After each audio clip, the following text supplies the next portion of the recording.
Welcome back. Celebrated filmmaker Ken Burns is known for his award-winning documentaries on everything from baseball to our national parks to the Civil War. But there is something different about his new film.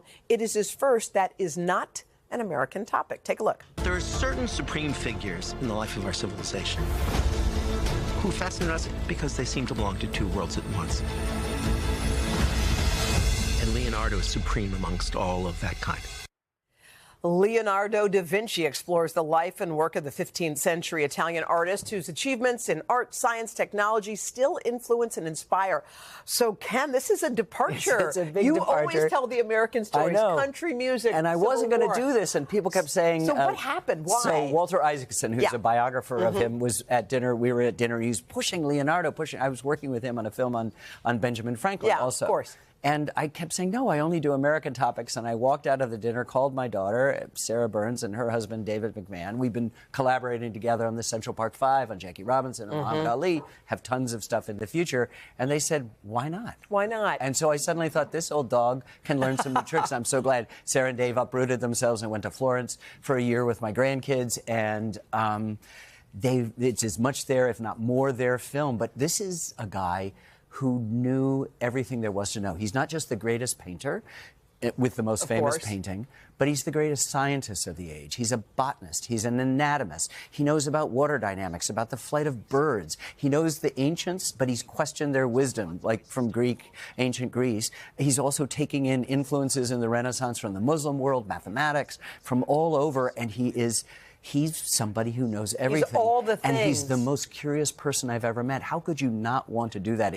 It just sort of inspirits you in the best way. I think it's so interesting how even doctors today still look to him. What is he teaching them? He was curious about everything. The entire human project, he questions the universe, is what the filmmaker Guillermo del Toro is. So his drawings of the feet, of anatomy, of the muscular system, of the circulatory system, of how the heart works, are still relevant today. And we interviewed not just art historians and biographers, but filmmakers and theater directors and surgeons and engineers. Surgeons, wow. Because he made a model of a heart that it took 450 years and MRIs to prove that everything he had about the chambers and the stuff were actually true. Was he just super duper smart or super duper educated? What was it? He was born out of wedlock, so he was denied a traditional education in the universities of the time, which was the saving grace. Nature, creation became his greatest teacher, and by the end of his life, he knows more than any scholar in any different field. Wow, we got to get to the Mona Lisa, because if you ask anybody what's one piece of art you know, that's what they will say. Well, this is a kind of interesting situation where pop culture has sort of obscured our ability to understand this